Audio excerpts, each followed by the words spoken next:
سونے کی چڑیا۔ ایک چھوٹے سے گاؤں میں ایک غریب کسان رہتا تھا جو کہ بہت ہی زیادہ غریب تھا اور اس کا گھر بھی بہت ہی زیادہ چھوٹا تھا۔ تو یہ تھا کسان کا گھر جس میں وہ اپنے بیوی بچوں کے ساتھ رہتا تھا۔ کسان کی کمائی کم ہونے کی وجہ سے وہ اپنی بیوی اور اپنے بچے کے ساتھ بہت ہی مشکل سے گزر بسر کرتا تھا۔ کسان کھیت میں کام کرتا تھا اور دن رات ایک کر کے اپنے بیوی بچے کے لیے پیسے کماتا تھا، لیکن کبھی کبھی جب تیز طوفان اور بارش آتی تھی تو کسان کی جو بھی فصلیں ہیں وہ تباہ ہو جاتی تھیں اور پورا جو کھیت ہے وہ سارا تباہ ہو جاتا تھا تیز طوفان اور آندھی کی وجہ سے۔ غربت کا مارا کسان ایک دن اپنے دوست کے پاس مدد مانگنے جاتا ہے اور اپنے دوست للو سے مدد مانگتے ہوئے کہتا ہے، للو میرے بھائی کیسے ہو؟ کیا حال چال ہے؟ آگے سے اس کا دوست للو کہتا ہے، میں ٹھیک ہوں کلو بھائی، اور کیسے ہو؟ کیسے آنا ہوا؟ بس کیا بتاؤں للو بھائی، بہت پریشان ہوں، بیوی بچے 10 دن بھوکے رہتے ہیں، کھیت کا بھی کوئی کام نہیں ہوتا۔ للو بھائی کیا تم اس سلسلے میں میری کوئی مدد کر سکتے ہو؟ تمہارا بہت بھلا ہوگا۔ ارے للو بھائی، میرا بھی کوئی خاص کام نہیں ہے، میرے بیوی بچے بھی تو ہیں، ان کو بھی کھانا دینا ہوتا ہے، میں تو تمہاری کوئی مدد نہیں کر سکتا۔ یہ سن کر کسان پریشان ہو کر اپنے گھر کی طرف چلا جاتا ہے، یہ سوچتے ہوئے کہ آج اس کے بیوی بچے کیا کھائیں گے۔ پھر اسی طرح غربت میں کافی دن گزرتے گئے۔ پھر ایک دن کھیت میں کام کرنے کے لیے آتا ہے، یہ سوچ کر کہ آج کچھ پیسے کما کے اپنے بیوی بچوں کو کھانا کھلا دے گا۔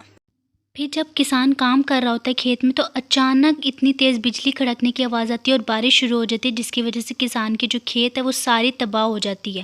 اچانک کھیتوں میں سے کسان کو ایک ننھی سی چڑیا ملتی ہے جس کی حالت کافی خراب ہوئی ہوئی ہوتی ہے، زخمی ہوئی ہوئی ہوتی ہے وہ۔ تو کسان اس چڑیا کو اٹھا کے اپنے گھر لے آتا ہے اور گھر لا کے کسان اس چڑیا کی مرہم پٹی کرتا ہے۔ کئی دن کسان کو چڑیا کی دیکھ بھال کرتے ہوئے گزر جاتے ہیں۔ پھر ایک دن چڑیا بالکل ٹھیک ہو جاتی ہے اور وہ خوش ہو کے کسان سے کہتی ہے، تمہارا بہت شکریہ، تم نے میری بہت مدد کی، میں تمہارے لیے کچھ کرنا چاہتی ہوں۔ لیکن اے ننھی چڑیا، تم میری کیا مدد کر سکتی ہو؟ میرے پنکھ سونے کے ہیں، میں چاہتی ہوں کہ تم میرے پنکھوں میں سے ایک پنکھ لے لو اور انہیں بازار میں اچھے داموں میں بیچ کے کچھ پیسے لے لو۔ کسان اس بات پہ بہت مشکل سے رضامند ہوتا ہے اور چڑیا کا ایک پنکھ لے کے بازار میں بیچنے کے لیے چلا جاتا ہے، لیکن یہ سوچ کر اداس بھی ہوتا ہے کہ اس نے بیچاری ننھی چڑیا کا ایک پر لے لیا۔ اور پھر کسان بازار میں چڑیا کا پنکھ بیچ دیتا ہے اور کافی اچھے پیسے کما کے اپنے بیوی بچوں کے لیے اچھا اچھا کھانا گھر میں لے کے آتا ہے۔ کسان کے ہاتھ میں کھانا دیکھتے ہی اس کے بیوی بچے بہت خوش ہو جاتے ہیں کہ اتنے دنوں کے بعد وہ اچھا کھانا کھائیں گے۔ تو کافی دنوں تک کسان ایسے ہی کرتا ہے، ایک چڑیا کا پنکھ توڑتا ہے اور بازار میں بیچ کر بیوی بچوں کے لیے اچھا کھانا لے آتا ہے۔ پھر ایک دن کسان کی بیوی کسان سے پوچھتی ہے، بات سنیے، اتنے دنوں سے میں یہی دیکھ رہی ہوں کہ آپ کے پاس اتنے پیسے کہاں سے آ رہے ہیں؟ جہاں تک مجھے یاد ہے کہ ہماری فصلیں بھی خراب ہو چکی تھی اور ہماری کھیت بھی بارش کی وجہ سے خراب ہو چکی تھی، تو ہمارے پاس اتنے پیسے کہاں سے آئے ہیں؟ پھر کسان اپنی بیوی کو سارا واقعہ سناتا ہے اور چڑیا کے بارے میں سب باتیں بتاتا ہے۔ اس کی بیوی یہ سن کے بہت خوش ہو جاتی ہے۔ پھر کچھ مہینے بعد کسان امیر ہو جاتا ہے اور وہ شہر میں اپنا ایک گھر بنا لیتا ہے جہاں وہ اپنے بیوی اور بچے کے ساتھ بہت خوشی سے زندگی بسر کر رہا ہوتا ہے، اور یہ سب اس ننھی سونے کی چڑیا کی بدولت ہوا ہوتا ہے۔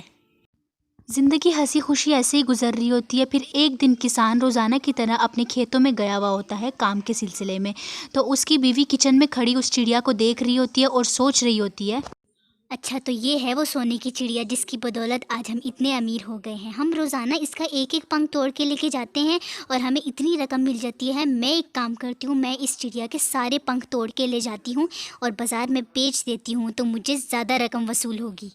کسان کی بیوی کے دل میں لالچ آ جاتی ہے جس کی وجہ سے وہ چڑیا کے سارے سونے کے پنکھ کاٹ دیتی ہے اور چڑیا نیچے زمین پہ گر جاتی ہے۔